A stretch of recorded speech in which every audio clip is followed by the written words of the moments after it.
I had my bag half zipped when I heard his footsteps. Heavy, intentional. I didn't even have time to turn around before his voice snapped through the room. "Where do you think you're going?" Mark's tone was ice. I froze, my heart thudding in my throat. Slowly I turned, clutching the strap of my duffel bag like it might somehow protect me. His eyes locked onto mine with something primal, and then his fist rose. He didn't shout. He didn't curse. He just raised his arm, and for a split second, I was 7 years old again. Helpless, shaking, waiting for something I couldn't stop. But before the fist came down, he paused. His eyes flicked past me, toward the bathroom. Something in them shifted. Confusion, then panic. I followed his gaze, and everything stopped. But before I can tell you who stepped out of that bathroom, I need to go back to a different morning in a different kitchen when the world was still whole. I remember the smell of cinnamon and vanilla, the sound of my mother humming an old lullaby, the sunlight streaming through the gauzy curtains. I was 7, small enough to still sit cross-legged in the kitchen chair. "Julia, breakfast!" she called gently, brushing a strand of hair from her cheek with the back of her hand. There were 2 plates, 2 mugs, and a little bouquet of wildflowers in a mason jar between them. "Why are you so dressed up?" I asked. She wore her best blue dress, lipstick soft and pink, hair in a perfect braid. She smiled. "Because every day with you is a celebration," she said. "And I want you to remember that, okay?" I didn't know it was goodbye. That afternoon, we walked to the park, holding hands tighter than usual. We fed the ducks by the pond. She was quiet, too quiet. When we sat on the bench, she turned to me and asked, "Do you know how much I love you?" "A lot," I said. "And I love you even more." She kissed my forehead. "Whatever happens, remember that. Mama will always be with you, right here." She touched my heart.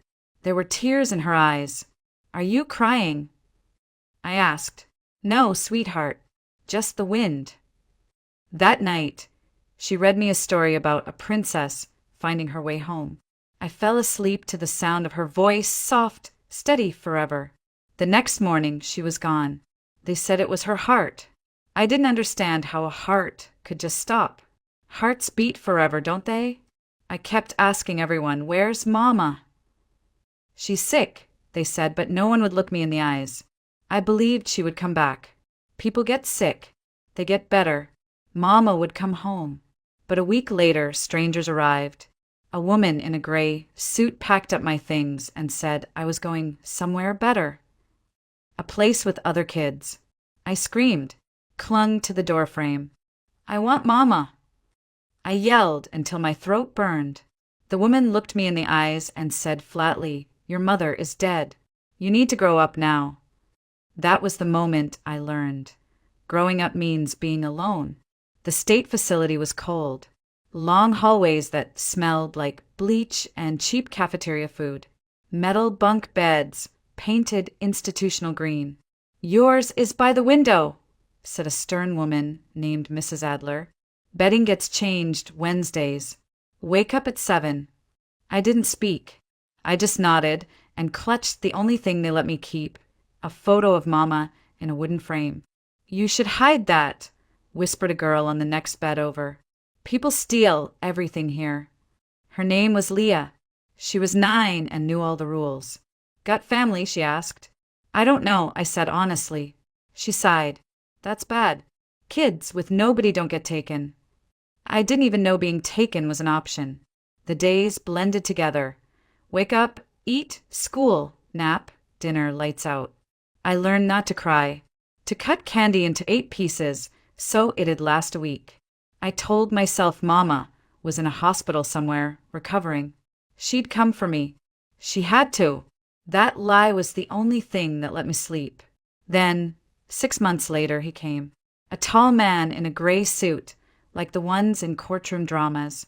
The director acted like he was royalty. "Julia Spencer," someone called. No one used my full name. It startled me. In the office, he looked at me for a long time. Same gray eyes as mine, same stubborn chin. "Hi, Julia," he said gently. "I'm your father." I stared at him. How? How do you know? He took a deep breath. "After your mother passed, one of her friends contacted me. She said your name was mentioned in the obituary. I took a DNA test. The results came last week, and I signed guardianship papers this morning." My world tilted. My father? Then where had he been? Why hadn't he come for me? Why wasn't he there when Mama died? My voice barely rose above a whisper. "Where were you?" He dropped his gaze. "I didn't know you existed." I stared at him. "She didn't tell me. I wish she had." It was the first lie he ever told me, and it wouldn't be the last. He said he didn't know, that if he had, he would have come, would have fought, would have done anything. But I didn't believe him, not then. Not when the ache of 6 months, without Mama, still lived in my bones. He said his name was Richard Spencer, that he lived in Charleston now, that he had a home, a wife. That Susan, his wife, was excited to meet me.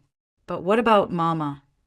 I asked because, even after death, I still clung to the idea that she might walk through the door any minute. "She'll be looking for me." He knelt down, looking me in the eye. "Julia, your mom won't be coming back." I had heard the word dead before. I just hadn't believed it. When he said it, really said it, something cracked inside me. A soundless breaking. A part of me fell away and never returned. He took me home that same day.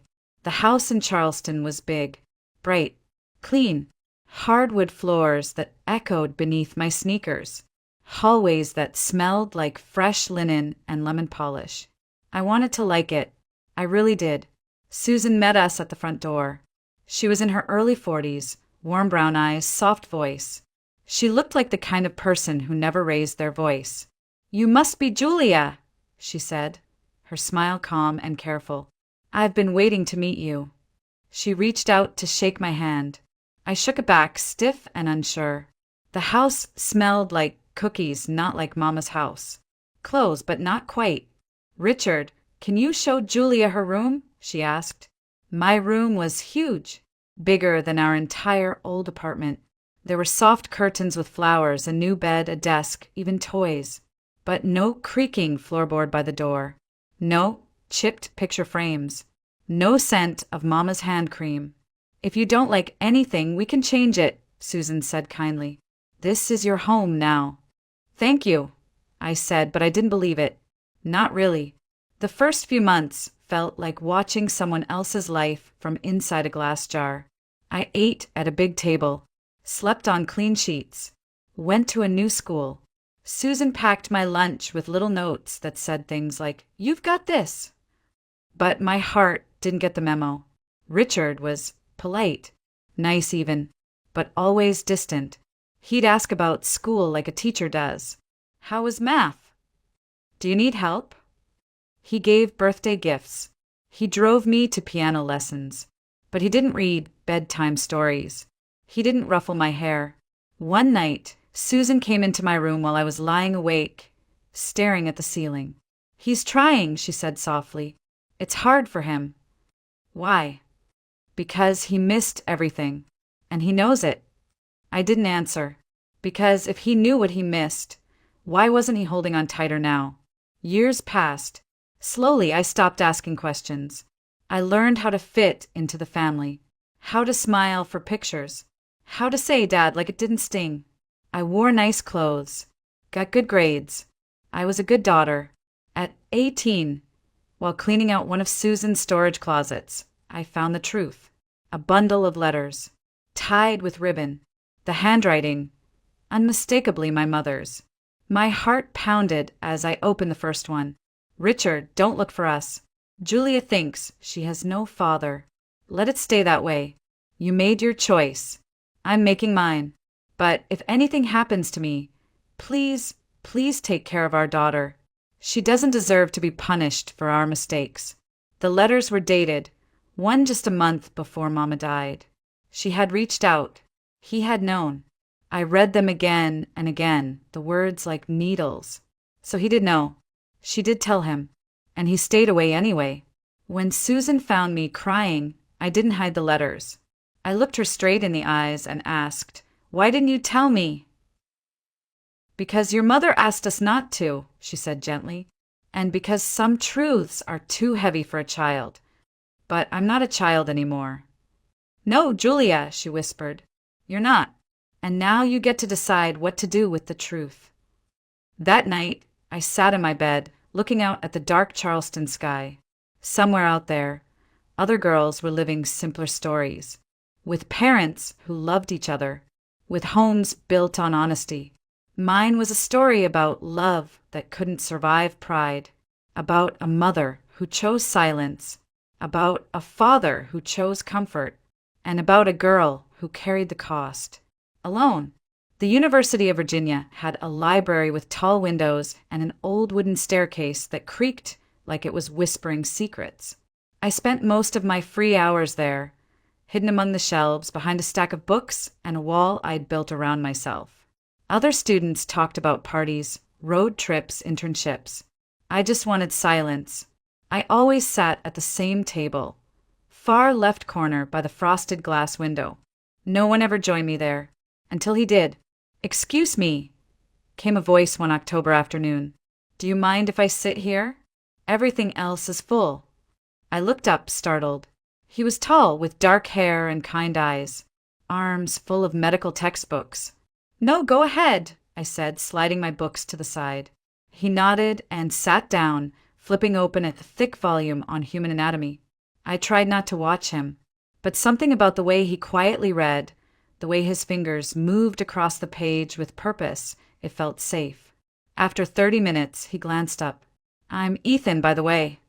"Julia," I replied. He looked at my stack of books.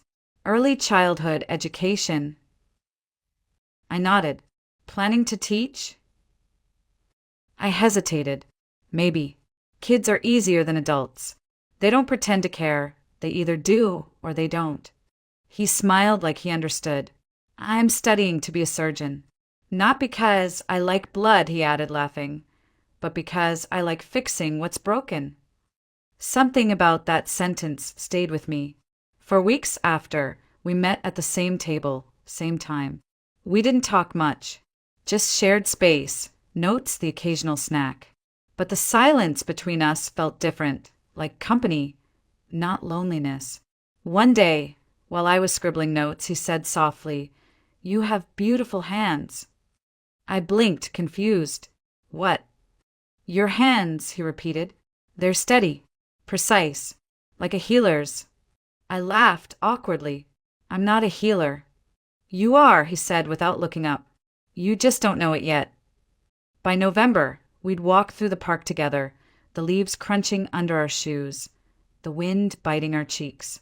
It was the first time I'd let anyone walk that close to me.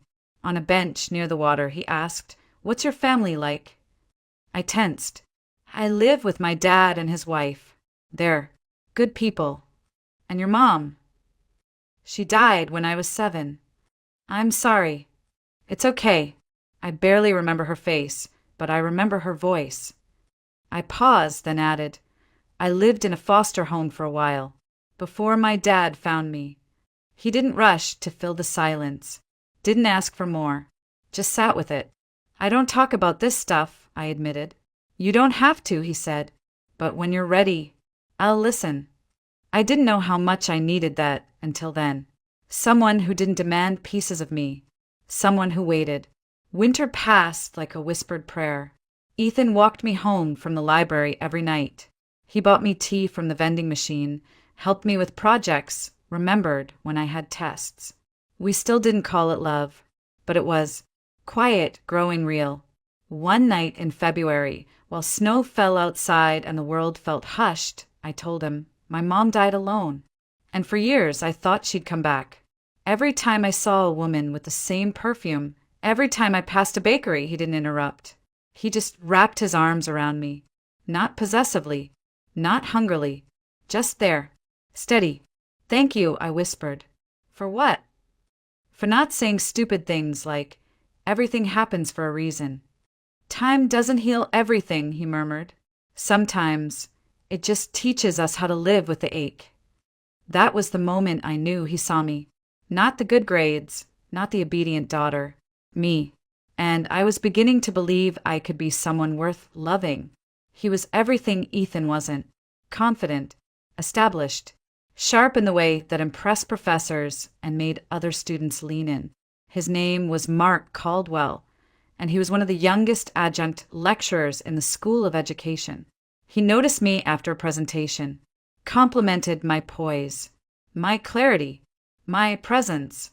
He said I had potential, that I just needed someone to bring it out. At first, it was flattering. His attention felt like validation, like finally someone who knew the world saw me and thought I belonged in it. He took me to expensive restaurants, introduced me to his colleagues, called me exceptional and rare. When Ethan wrote to me about the opportunity in Europe, 3 years, prestigious clinics, once-in-a-lifetime experience, I froze. He asked me to come with him, to marry him. I want a life with you, he said. We can build it together. But I was afraid of leaving everything behind, afraid of choosing the unknown. I need time, I told him.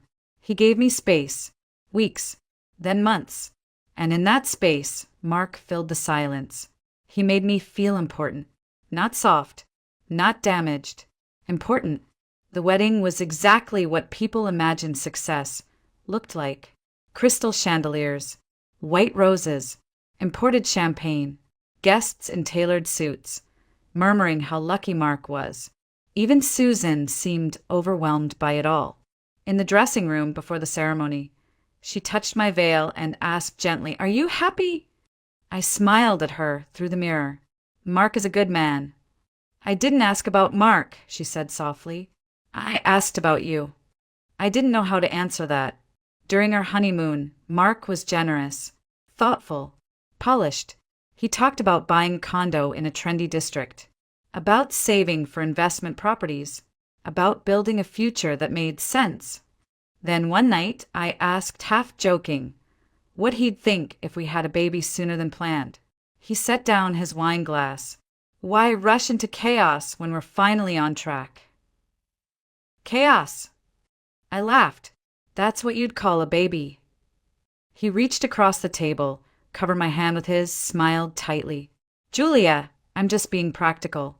I love you, but there's a right time for everything." That was the first time I felt something cold coil around my heart. Still, I nodded. I agreed, because that's what good wives do. I started teaching at a local elementary school. Mark advanced in his department.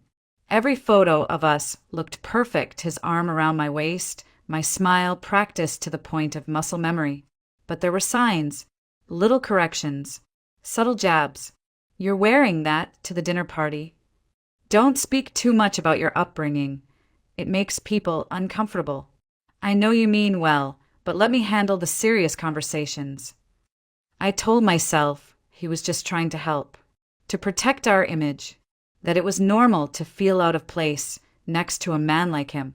Then came the first pregnancy. Unexpected, delicate. I was terrified and thrilled all at once. I bought a tiny yellow onesie and hid it in my drawer, imagining the day I'd show him. But when I finally told him, smiling, nervous, hopeful, his face didn't soften. "What the hell were you thinking?" he snapped. I wasn't trying, we talked about this. You're not ready. This wasn't the plan." Tears welled in my eyes. "But it's our baby. It's your mistake." I should have walked away then, should have packed my bag and run. But instead I whispered, "I'm sorry." And he said, "It's too late for sorry. You'll have it. But next time, ask first. Ask for permission." That was the night I realized the man I married didn't love me. He loved control, and I had just handed him everything he needed to tighten the grip. Her name was Emily. She arrived in early spring, wrapped in the softest pink blanket the hospital provided. She had my eyes and a softness in her that made my heart ache. For the first time in years, I felt something close to peace, something like joy. I thought maybe, just maybe, Mark would soften too. He didn't. He showed up late, peeked at her through the nursery window, hands in his pockets like a man surveying an investment. She looks fine, he said, then kissed my forehead and left. At home, he became meticulous. Every hour of sleep, every feeding, every cry was a disruption, a fault, a failure on my part. Why is she crying again? He'd snap. She's a baby, Mark. Other mothers get their kids to sleep. Why can't you? I started memorizing the creaks in the hallway so I could rock her without him hearing. I sang lullabies I barely remembered from my own childhood, tears rolling down my cheeks as I whispered, "It's okay, Mama's here." But I wasn't sure how much longer I could say that and mean it. Mark didn't hit me then. Not yet, but the words bruised just the same. You've let yourself go. You used to care about how you looked. Don't become one of those women who blames the baby for being lazy. I stopped looking in mirrors. Stopped wearing makeup. I didn't recognize myself anymore. And yet, when he walked in the door, I still smiled. Still tried to greet him with warmth, as if love could be coaxed back with enough effort. When I got pregnant with Ben a year later, I didn't tell him for 3 weeks. I was scared. Not of his fists, not yet, but of the look. That expression of disgust barely hidden behind his calculated tone. "Again," he said when I finally told him, "are you incapable of tracking your own body?" "He's your son too," I whispered. "No son of mine should be born into a mess." I started apologizing for everything. For being tired. For needing groceries. For the kids crying. "Sorry," I'd say automatically. And he'd reply, "Don't say sorry. Say thank you that I'm still here." It wasn't long before his words weren't enough. The first shove came when I spilled water on the kitchen floor. I slipped, caught myself. He stormed in, saw the mess, and grabbed my arm hard enough to leave bruises. "Clean it up." "You're not a child," he snapped. I said, "I'm sorry." He turned back and pushed me against the counter. My elbow thudded hard into the edge. "That's the problem. You're always sorry. Be better instead." I didn't leave. I told myself it was stress, that things would get better. When Lily was born, our third, I didn't cry in the delivery room. I was too numb, too used to hiding my emotions like contraband. Mark didn't come. Said he had a meeting. The nurse asked, "Is Dad on his way?" "He's busy," I said. She gave me a look that said more than words ever could. At home, life became a war zone. Mark refused to help with the kids. "You wanted them," he said. "You raised them." Emily, my oldest, started flinching when the front door opened. Ben hid under the table when Mark's footsteps echoed in the hallway. Lily, too young to understand, would just cry. And me? I became a ghost, a shell, moving through the house like furniture. Until one night, Emily crawled into my bed, wrapped her little arms around my waist, and whispered, "Mommy, I don't like when Daddy's home."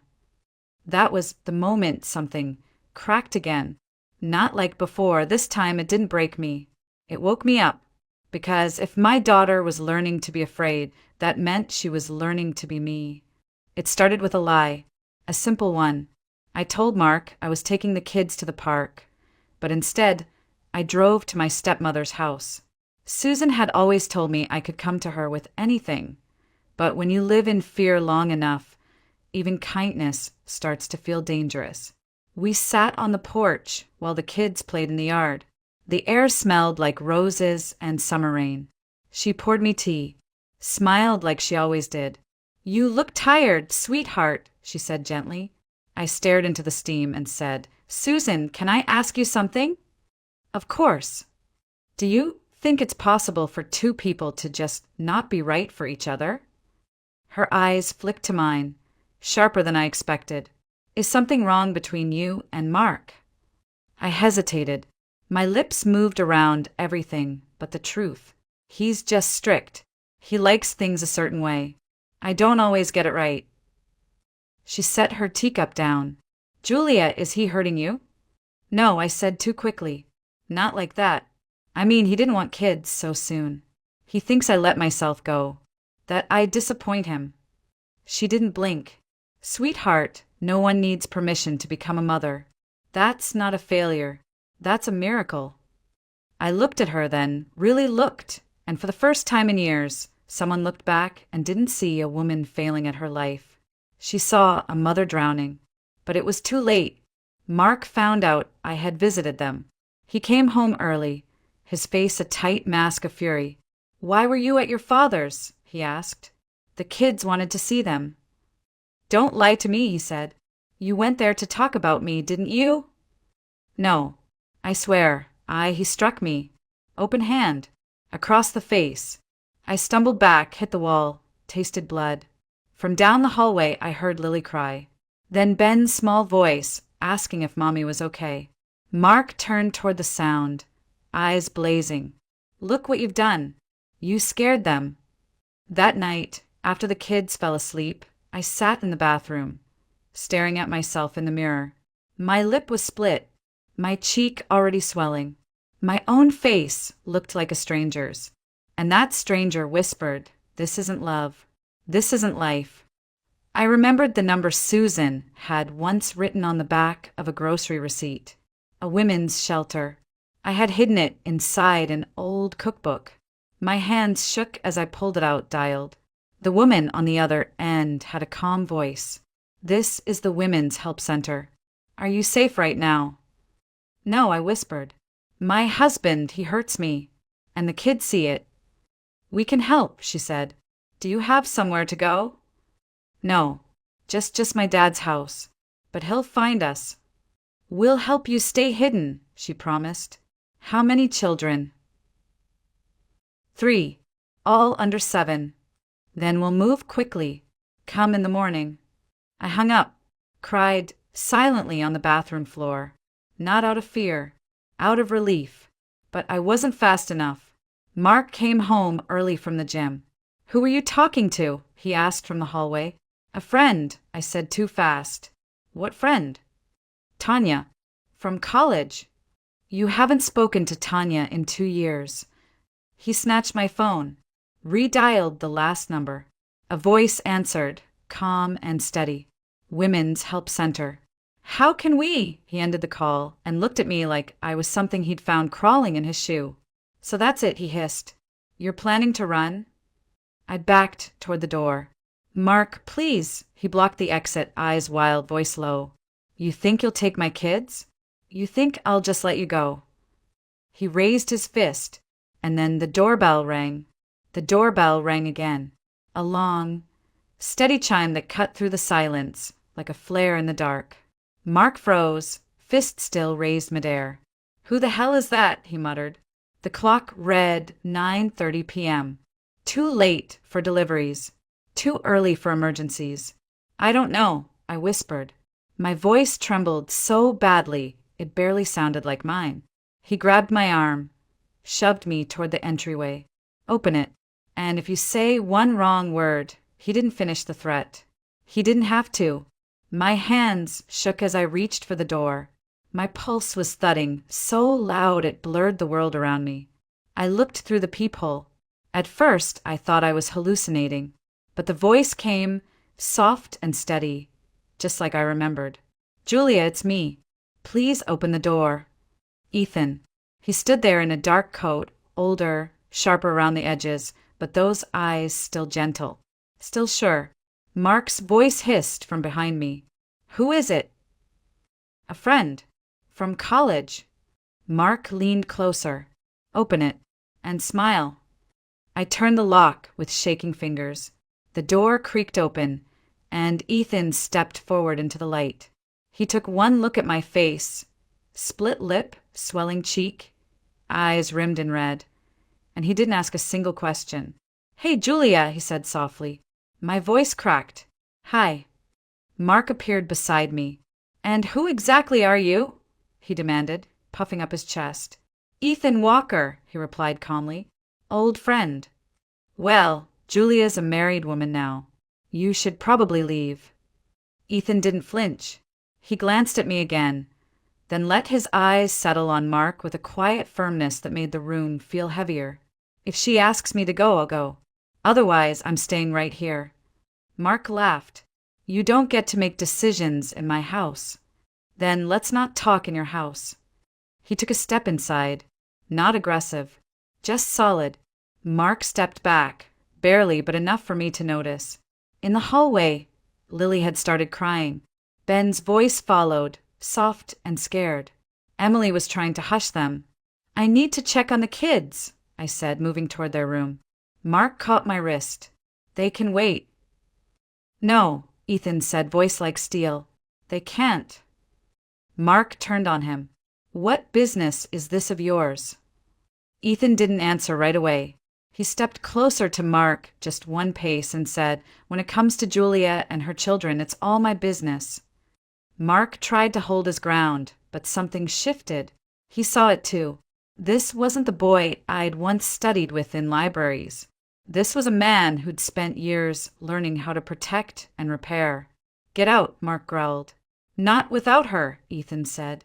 Mark lunged, swinging his arm, but Ethan caught it, twisted, and shoved him against the wall with a precision that spoke of training, not rage. Mark cursed, struggling. "You'll regret this." "I doubt it," Ethan said calmly. A few days earlier, Mrs. Thompson had stopped me in the hallway. She returned a package that had been delivered to her door by mistake. Her eyes lingered on the faint bruises on my arm. "You okay, hon?" she asked softly. I smiled too quickly. "Just tired." She didn't press. But that night, I heard her linger outside our door longer than usual. Then a voice came from behind. "I'd step carefully if I were you." It was Mrs. Thompson, our neighbor from downstairs. She held up a phone, screen still lit. I've been recording every scream, every crash, every night. I called the shelter myself. And if this man hadn't shown up tonight, I would have walked through that door. Mark's face drained of color. Ethan let him go, then turned to me. "Get your things. Get the kids. You're not spending one more night here."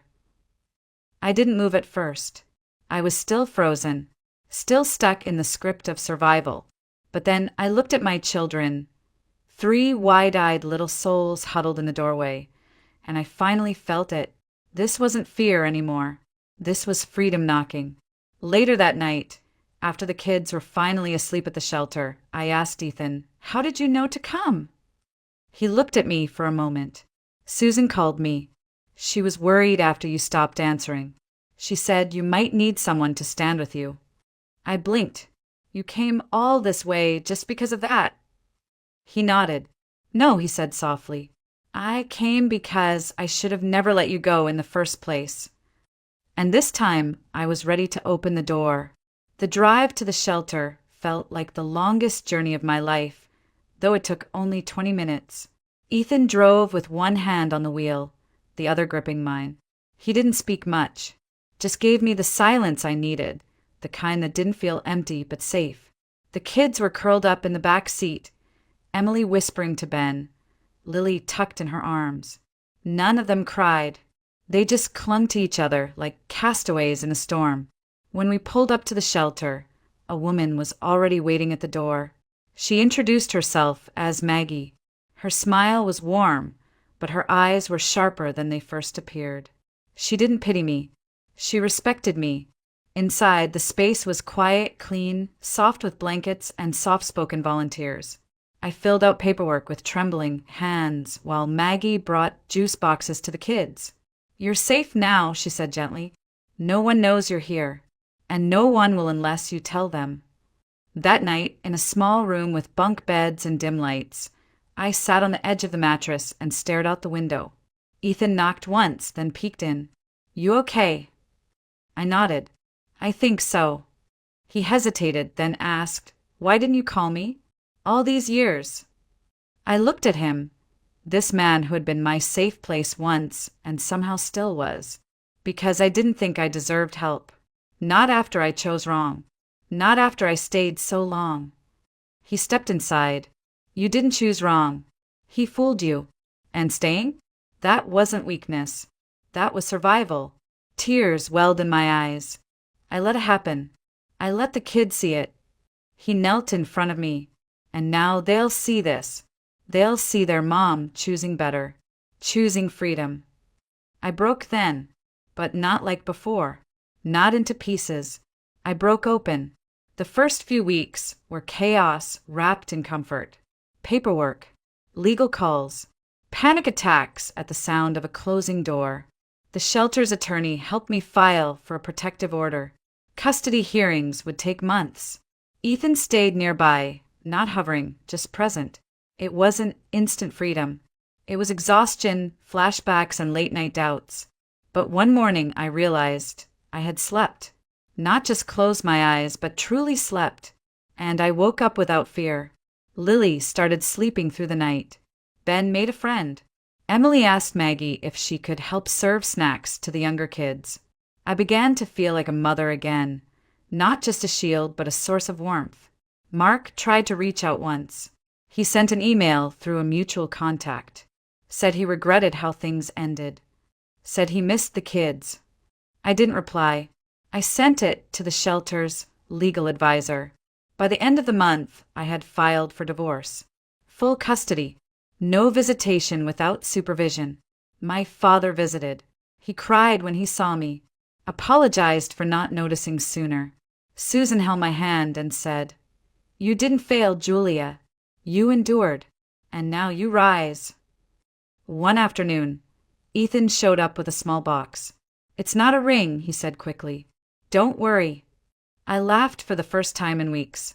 Inside the box was a silver pendant. A small tree. Roots curled beneath the surface. "It's the tree of life," he said. "For strength. For growth. For the life you're building now."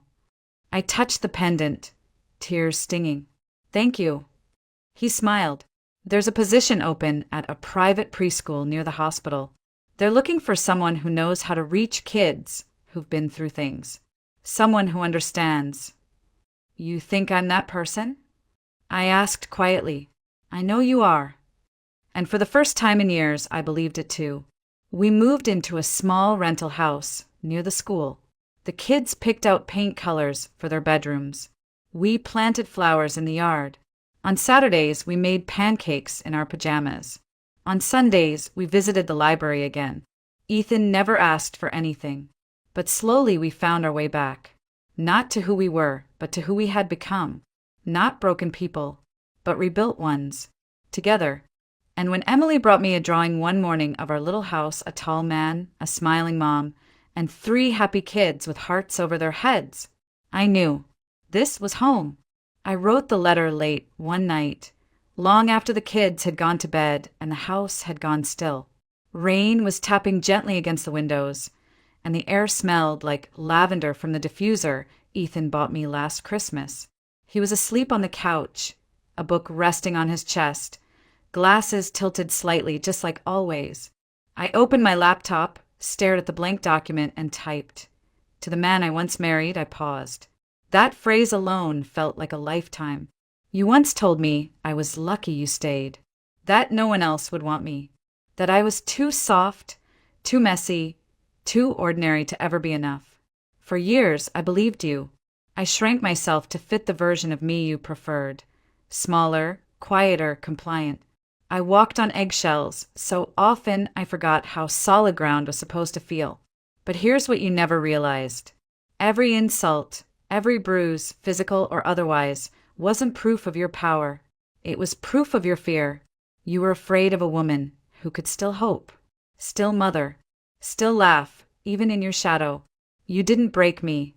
You bent me. You twisted my reflection. But you never erased me. And the moment I walked away, I remembered. I remembered the girl who loved books and dreamed of being a teacher. I remembered the mother who sang lullabies even with a broken heart. I remembered the woman who once stood in a hospital hallway and promised her baby she'd always be safe. You tried to convince me I was worthless. But today, I woke up to Lily's giggle, Ben's arms around my waist, Emily's drawing of a brave mommy on the fridge.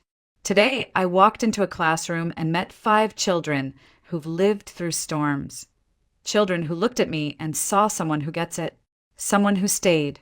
And today, a man who never raised his voice, who never asked me to shrink, brought me coffee just the way I like it, and kissed my cheek like it was the most natural thing in the world. You don't get to call that luck. You don't get to call this regret. You don't get to come back. I printed the letter, folded it, slid it into an envelope. Then I walked to the fireplace and watched the flame take it. Slow, deliberate, final. I didn't need to send it, because the power was never in the words. It was in writing them, in choosing to let go. Ethan stirred on the couch, blinked awake, and smiled at me with that quiet knowing he always had. You okay? He asked. I nodded. Yeah, I just needed to finish something. He reached out his hand. I took it. Outside, the rain had stopped. The moonlight spilled across the floor, silver and soft. And for the first time in forever, I didn't feel haunted. I felt free. The world keeps turning, and with each turn comes a new story. When one door closes, another opens, leading us into a journey entirely different. Let us set aside the echoes of the tale just past and step together into a new realm where another destiny awaits to be told. And now I invite you to listen to the second story, a path of its own, unrelated to what came before, yet filled with mysteries and surprises meant only for those willing to journey onward with me. I never thought a phone call could ruin everything I believed about my life, but that morning it did. The sun had just started streaming through the kitchen windows when I poured myself a cup of chamomile tea. It was quiet, too quiet, even for a Wednesday in Vermont. The fridge hummed gently, the floor was cool beneath my feet, and for a moment I let myself believe the world was still simple. I stood there, sipping slowly, trying to remember if I'd bought milk the day before. Michael had always reminded me about small things like that. He wasn't perfect. Our marriage had its cracks, but he was my husband. We'd been together for 7 years.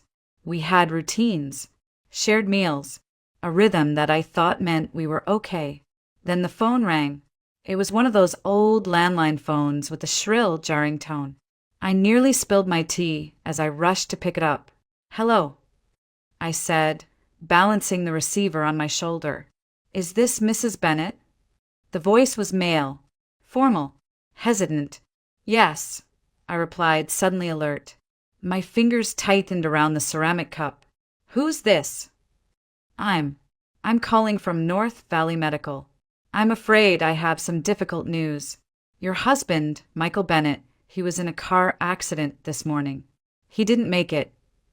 For a second, I thought I'd misheard him. I waited for another sentence, something to soften the blow, to make it less real. But it didn't come. Only silence and the sound of something sharp breaking inside me. What? I whispered. No, there must be a mistake. Michael he just left for his business trip last night. Are you sure it's? I'm very sorry, ma'am, the man continued, and I could tell he was struggling too. There's more you should know. My heart was pounding. My knees felt weak. I sat down slowly at the kitchen table, the chair legs scraping across the tiles like a scream. What else? He wasn't alone in the car, the man said. There was a woman. She also died at the scene. I didn't say anything. We identified her as a woman named Erin Mitchell. We believe she was involved with your husband. A sound left my throat, dry, breathless, and unfamiliar. Not quite a gasp, not quite a cry. And he hesitated again, and I already knew what was coming, like watching a nightmare unfold in slow motion. We discovered they have children, twin daughters. They're 6 years old. Their next of kin is unclear. We're reaching out to extended family, but we thought you should know. I dropped the cup. It shattered against the floor, the tea staining the tiles like old blood. My hand was trembling, my whole body shaking with a cold that had nothing to do with the temperature. Michael had children, twin daughters, with another woman, and I never knew. The world spun. The walls seemed to tilt, and I had to grip the edge of the table just to keep myself grounded. My ears rang, my vision blurred. The man kept talking. He said something about legal procedures, about next steps, but his voice was just noise now, like static in a room that no longer felt like mine. I don't remember hanging up.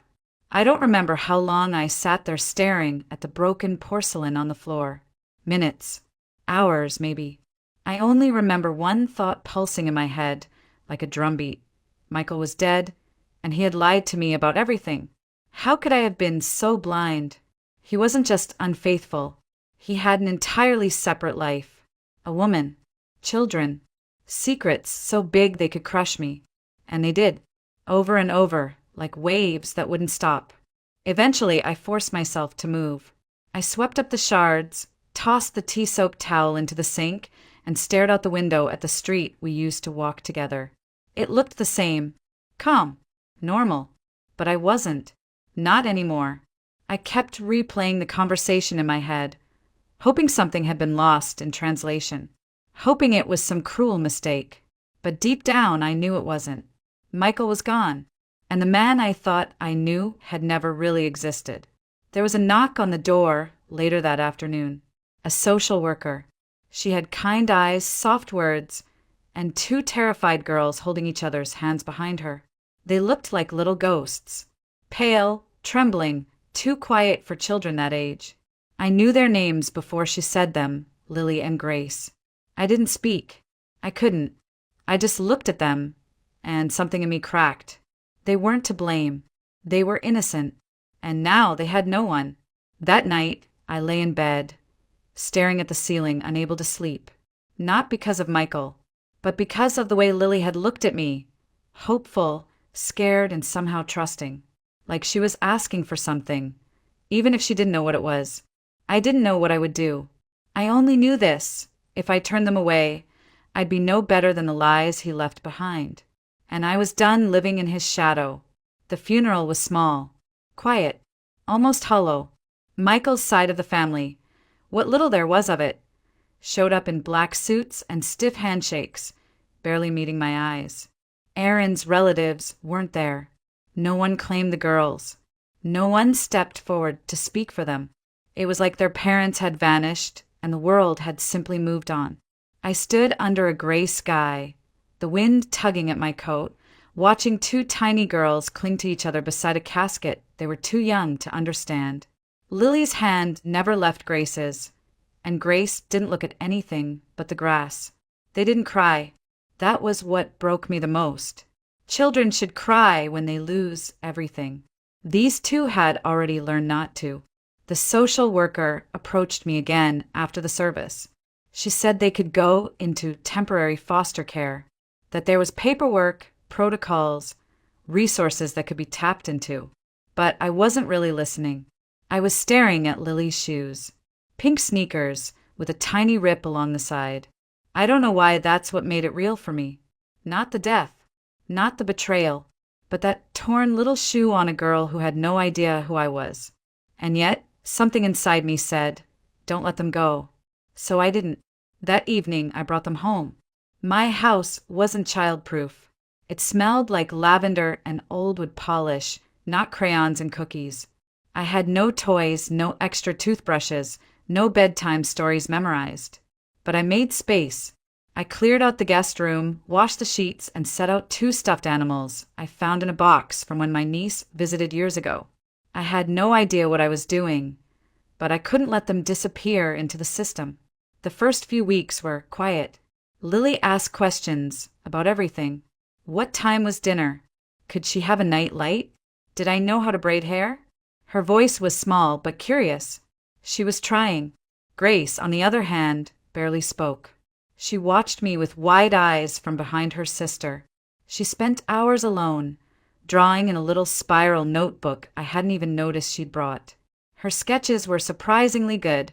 Houses, trees, animals, always in pencil, always with gentle shading. She never showed them to me, but sometimes she'd leave one on the kitchen counter, folded with no name.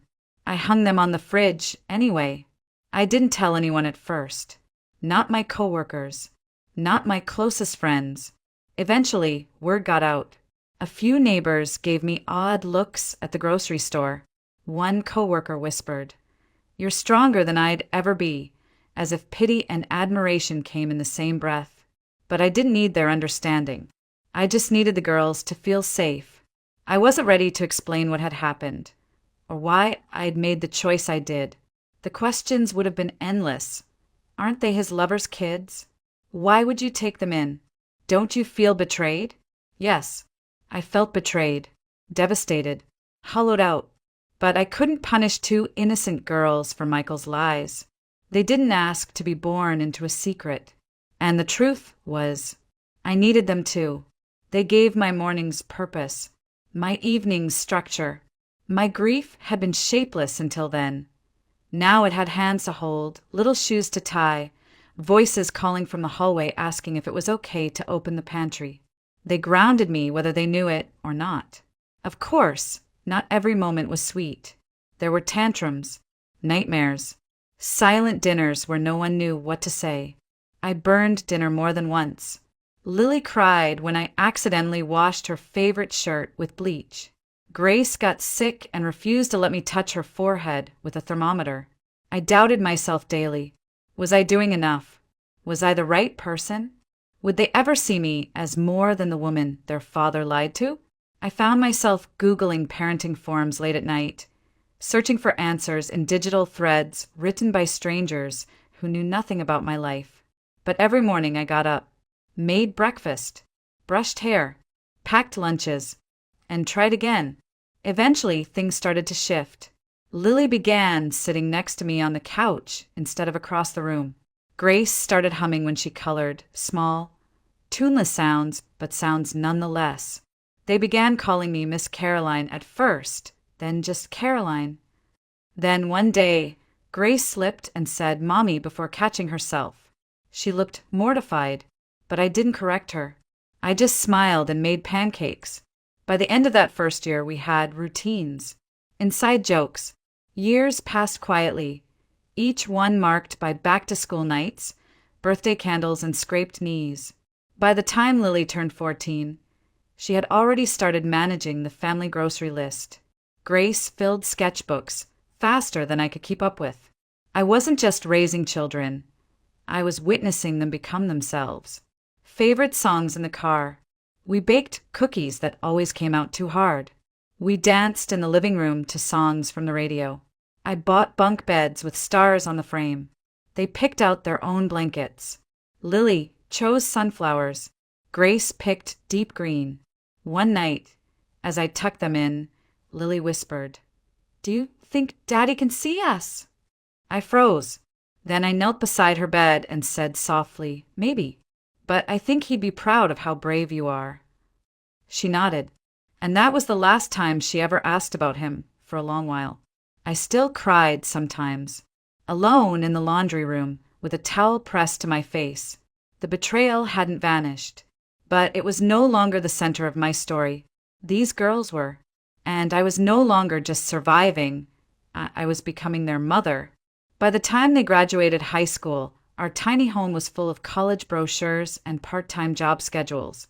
Lily got into a state university with a full scholarship in accounting. Grace chose a smaller art school 2 towns over, majoring in interior design. I helped them pack, cried when they left, and celebrated every call that came after. 16 years went by before I realized just how much we had built together, not from blood, not from names on paper, but from ordinary days stitched together by love. Lily and Grace grew into young women before my eyes. They each had their own rhythm, their own voice, their own way of being. Lily was steady, focused, drawn to order and structure. She'd always been the one to check her planner twice, to color code her highlighters, to balance a checkbook before she ever got her license. Grace was her mirror opposite, restless, intuitive, sensitive to light and texture and sound. She filled sketchbooks with color, rearranged her room monthly, and dreamed about spaces the way I used to dream about flavors. They were so different and yet both mine. They called me Mom now. It had slipped into our lives gradually, like the way winter becomes spring. You don't notice the first warm breeze until it's already wrapped around your skin. And I never asked for it. I never dared to expect it. But when it came, it felt right. I kept working, kept saving, kept the house warm and the fridge full. But I let go of a lot of things too. My dreams, mostly. I'd stopped talking about the cafe years ago. There were moments I wanted to bring it up, when I saw a vacant storefront or read about a new bakery. But then Grace would need new art supplies. Lily would need gas money for the drive home. and my dreams would quietly fold themselves back into the cupboard. It didn't feel right to want something for myself. Not when college bills and car repairs loomed. Not when late-night tutoring and office janitorial shifts filled every spare hour. Some nights, I'd pass by the spice rack and touch the glass jar of cinnamon, wondering if it still smelled the same. But I didn't open it. I didn't let myself. We didn't talk much about Michael. Not because we avoided him, but because he simply faded. The girls remembered him vaguely, like a distant relative you saw at weddings. A voice, a shadow, a vague outline of someone they might have known. I never gave them details. I didn't want to lie, but I also didn't want to pass on bitterness. But the questions came anyway. One evening, just as the sun was dipping below the maple trees out back, Lily looked up from her dinner and asked, "What was he like?" I paused, my fork frozen in the air. Grace looked at me too, her expression unreadable. Lily clarified, "Our father. I mean, you never really talk about him." I felt my throat tighten. I took a sip of water I didn't need and set the glass down carefully. Then I said the only thing I could. He was a complicated man. He loved you, but he made mistakes. What kind of mistakes? Lily asked. I looked at her face, so much older now, but still carrying the softness of that 6-year-old who once asked if I knew how to braid hair. And Grace, sitting quietly across the table, her eyes like questions I wasn't ready to answer. I could have deflected. I could have told them something vague and comforting. But after 16 years, they deserved more than that. He had another life, I said. He was married to me when you were born. I didn't know about you. I didn't know about Aaron. I found out everything after the accident. The room was quiet. So, Grace spoke at last, her voice barely audible. You're not our real mom. My heart cracked open. Slowly, painfully, I reached across the table, taking both their hands in mine. Maybe not by blood, I whispered, but I've loved you every day since the moment you walked through my door. I am your mother in every way that counts. No one said anything. The sound of the clock, ticking, filled the silence. I waited for them to pull away, but they didn't. Still, the days that followed were hard. There was more silence than usual. No music during dinner. No jokes in the car. Lily grew quiet, retreating into her schoolwork. Grace spent more time outside, sketching under the porch light or disappearing into her room without saying goodnight. I respected their space. I didn't push. I knew they needed time to untangle what they had just learned, what it meant for the lives they thought they understood. A week later, as I was chopping vegetables in the kitchen, Lily came in and leaned against the counter. Her arms were crossed, her face unreadable. "Mom," she said softly, "I've been thinking." I kept chopping, waiting. About what you told us. About Dad. About everything. I looked up. I was angry. At first, I thought, why didn't she tell us? Why didn't she just lie? But then I realized you never owed us a fantasy. You gave us a home. A real one. You've always been there, every step. That's what matters. I dropped the knife and pulled her into a hug, so tight I thought I'd never let go. The tears came fast. Relief, grief, joy, all tangled together. "I love you so much," I whispered. "You and Grace, you're my whole world." Grace stood in the doorway, watching. She didn't speak, but after a moment, she stepped forward and wrapped her arms around us both. "We love you too, Mom," she whispered. And just like that, the silence lifted. We didn't erase the past. We didn't pretend the truth hadn't stung. But we stitched something stronger over the wound. Something unbreakable. We were a family, and that truth was ours now. The years that followed felt both fast and heavy.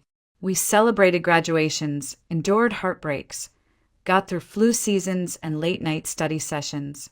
I watched Lily blossom into a young woman who could balance a spreadsheet faster than I could fold a towel. Grace turned her love for sketching into something tangible. She was now studying interior design at a small college 2 towns over. I had done what I promised. I raised them as my own. And yet, something in me had gone quiet. I still woke before dawn, made the same breakfast, packed the same lunches, and left notes on the fridge when I worked double shifts. My body carried the years, sore knees, dry knuckles, eyes that stayed open too long after midnight, but I never let them see that part. I smiled. I asked about professors and parking tickets. I saved every dollar I could. The idea of my cafe had faded into something private, not quite dead, just buried under obligation. Then one night, as we sat around the dinner table, eating Grace's oversalted stir-fry and laughing about it anyway, she put down her fork and asked, "Mom, if you could do anything just for you, what would it be?" The question landed softly but hit something deep. I blinked. "What do you mean?" "If you didn't have to think about money or time or anyone else," Grace said, "what would you want for yourself?" I looked between the two of them, and for the first time in years, I let myself answer truthfully. "I used to dream about owning a cafe," I said, almost laughing at the sound of it. "A small one. Cozy. Somewhere people could come and sit and feel like they belonged. I always loved feeding people, not just their stomachs, but their hearts." Lily smiled slowly. "Why didn't you ever do it?" I shrugged. Life. Bills. Timing. And then, "I had you too. You became the dream." They exchanged a look. It was subtle, quick, but I noticed. I didn't think much of it, just assumed they were touched by the sentiment. I didn't know, couldn't have known, what they were already planning. Weeks went by. I kept working. They kept smiling in ways that made me suspicious. Grace asked me random questions about paint colors and kitchen layouts. Lily started asking about recipes I hadn't cooked in years. I chalked it up to curiosity, but something was happening. I didn't realize how serious it was until one Sunday afternoon. I came home from the grocery store and found them whispering in the living room with a laptop open between them. When they saw me, they jumped, literally jumped, and slammed it shut. I laughed. "What are you two up to?" "Nothing," they said in unison. "Too fast." That's when I knew something was coming. I just didn't know how big it would be. It had started as a joke one evening. Grace sketching a fake cafe logo on a napkin, Lily running mock numbers on a spreadsheet. But slowly it became real. They set up a joint savings account. Every extra dollar from internships, scholarships, freelance gigs went into it. Even birthday gifts turned into seed money. Behind the scenes, Lily and Grace had been saving. Not just their paychecks, but their scholarships, their freelance jobs, their birthday money. Grace took on small design gigs after class. Lily helped a local bakery rework their budget in exchange for financial consulting experience. They pooled everything they had. They started scouting locations, quiet streets, little corners, anywhere within walking distance from home. They ruled out a dozen buildings before finding it. An old brick storefront with ivy climbing up the side and tall windows that caught the morning light just right. They signed the lease. Lily managed the contracts. Grace started sketching designs before the paint was even dry. It made perfect sense. Lily had always been the planner, the organizer, the one who color-coded her entire life.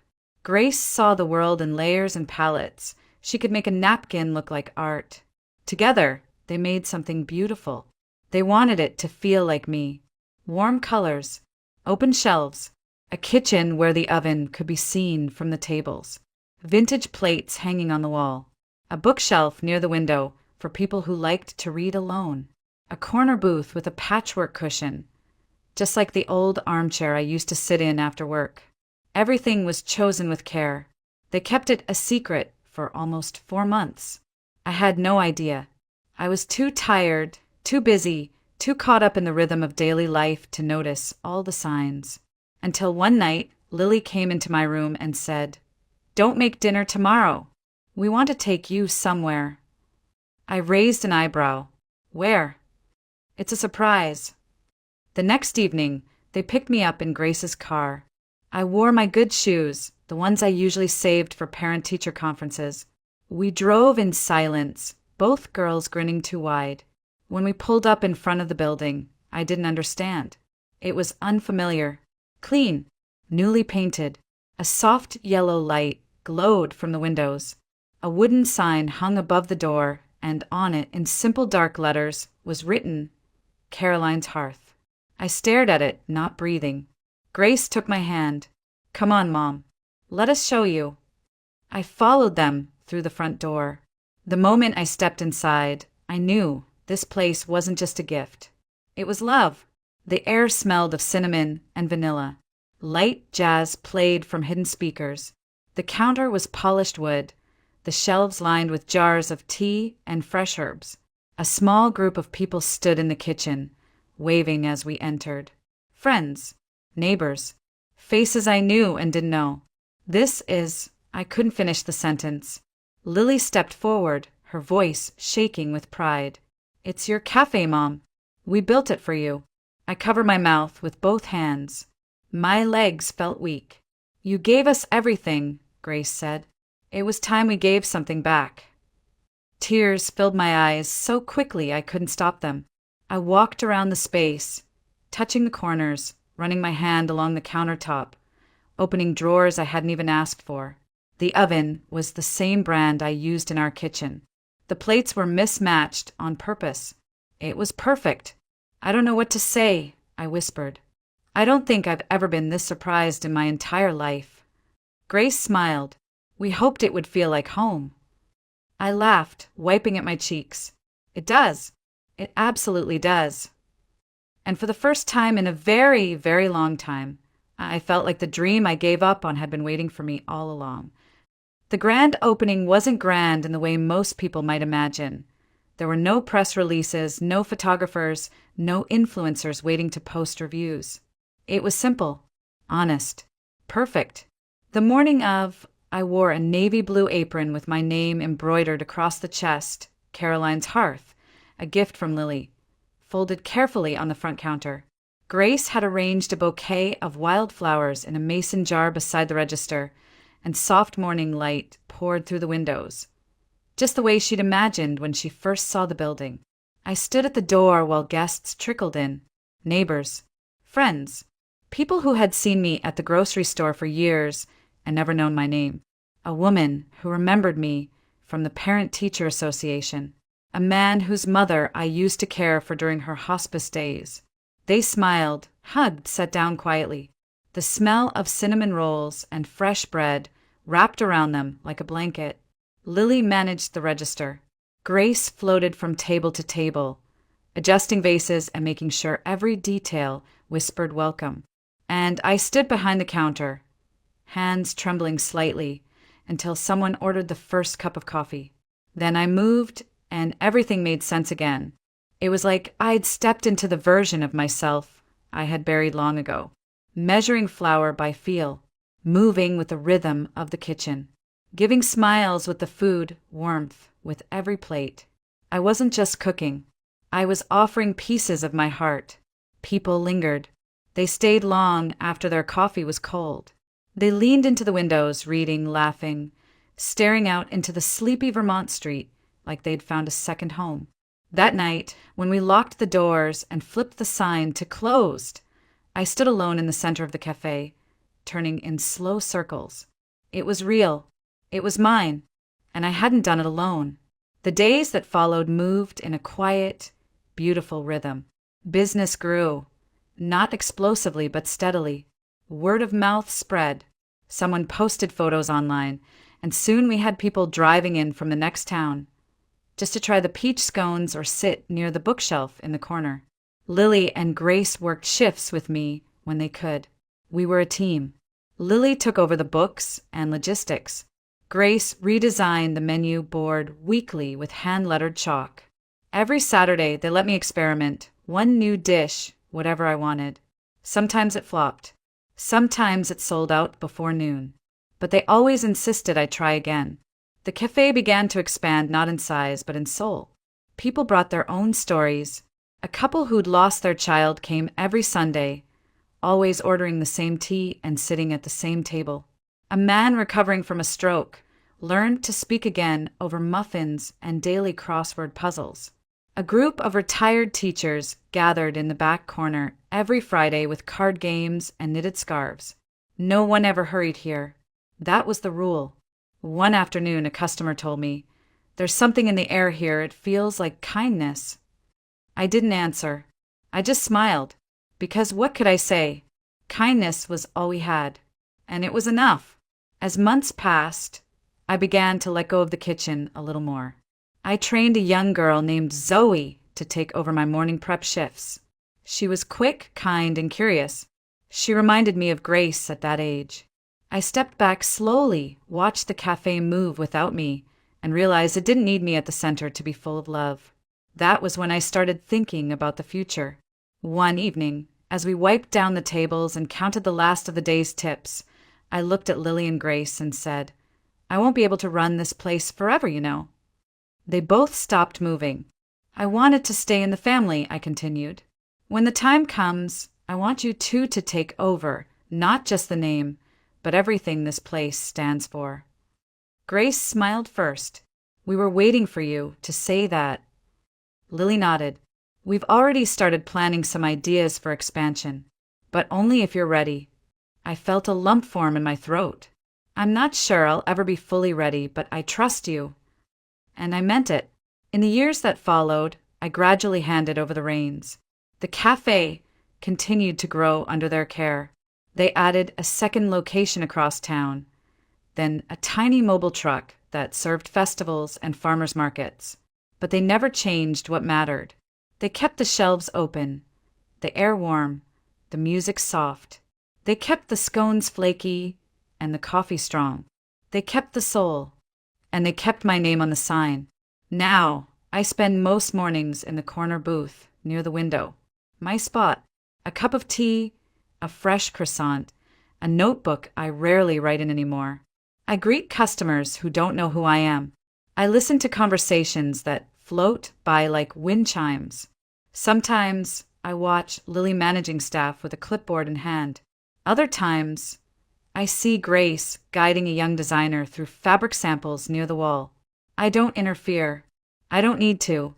They've got it. We never speak much about how it all began. Not about Michael. Not about the secrets, the betrayal, the pain that once threatened to bury us all. But the truth is, we don't need to revisit it, because we didn't build our life on what he left behind. We built it on what we chose every day after. And that is everything. Looking back, I realize I never just opened a cafe.